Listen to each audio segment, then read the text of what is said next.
friends. Okay, let's talk a little bit about a mistake in Buddhism. So I was listening to His Holiness the Tender-Hearted Dalai Lama, the tender-hearted monk from Tibet, Tenzin Gyatso. And basically, I did notice from Australia, like 2005, a teaching on the Heart Sutra, right? The second turning of the wheel. That basically they're getting hung up on words, I'm saying they, so maybe His Holiness, but definitely His Holiness, and then all the great teachers, Nagarjuna, Digna, all the people he's talking about that are talking about emptiness. So the biggest prop, existence. What? Okay, that's just a word. Does it exist, or not? That whole concept, does it exist or not? What do you mean exist? How? Exist as dependently originating? Yes, Exist as in egoism and immortality?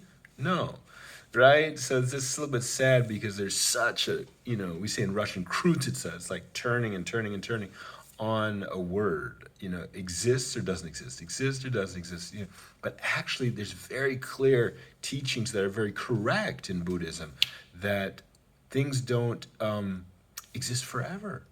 Okay, yes, of course they exist. Everything exists as you see it. Where's the ignorance? The fundamental ignorance that they talk about in Buddhism, that's when you think that exists without causes. That's the ignorance.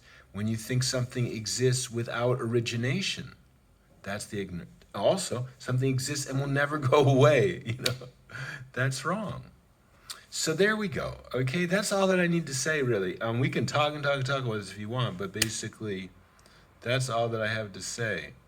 I'm a firm believer in, dependent origination. Yeah, so like everything. I'm here because my mom and dad gave birth to me. Okay, so now I will talk just a little bit about this, and then I'll end this video. But so basically, dependent origination. Originate in dependence on causes and conditions in past time and in composition in current time, right?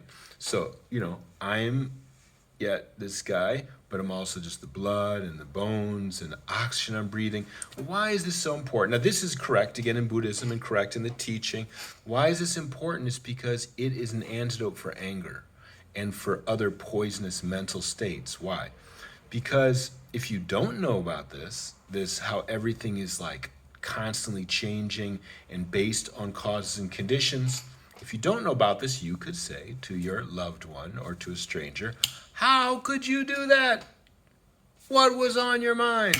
What were you thinking? And is the undertone, the statement there is that there was no reason for you to do this. There was no cause. Wrong, wrong, wrong. All ignorant. There's always reasons for everything that happens. What Hitler does, what President Putin does of Russia, or what any of these people do that are cruel people, believe me, there are reasons.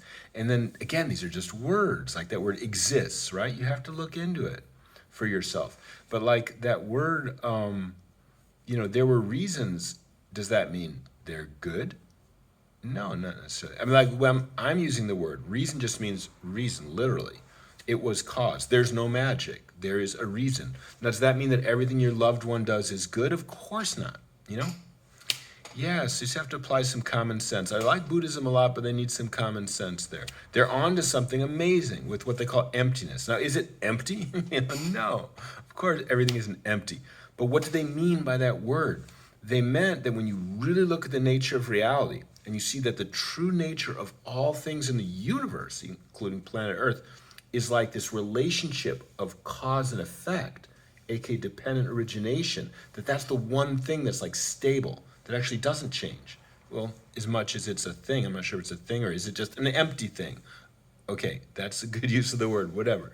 But the point is that it's that thing, that there's no magic, that everything's kind of making sense the way it's ticking along. Cause and effect, evolution, right? Everything evolves. It's a very powerful concept that informs humanity a lot, to know that humanity evolved and will change, And again, you use whatever words you want. You say humanity will go away. Well, do you want to say that? Okay, say that. Do you want to say that it's just changing? Probably a little bit of both, right? Yeah. So you got to expand that mind. Don't get hung up on a word.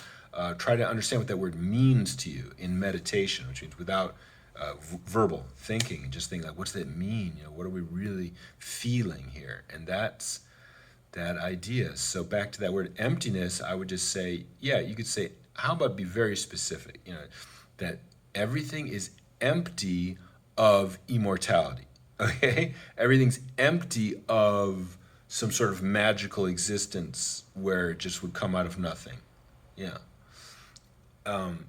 So empty of a lasting ego. Does ego exist? Sure, it exists. Oh yeah, and don't get hung up on the word. That's the problem that I have with this teaching. That's all I really wanted to say today, is that they get so hung up on these words by not understanding, not finding a way to return to the heart level and then come back to the word. You see, otherwise, exists, nothing exists, everything exists, nothing exists, everything exists. It's just like a broken record. So you way to stop that record and let it play to the end of the song is put a penny on the needle. The other way to do it is to stop for a minute and just say, what am I trying to say? Without words.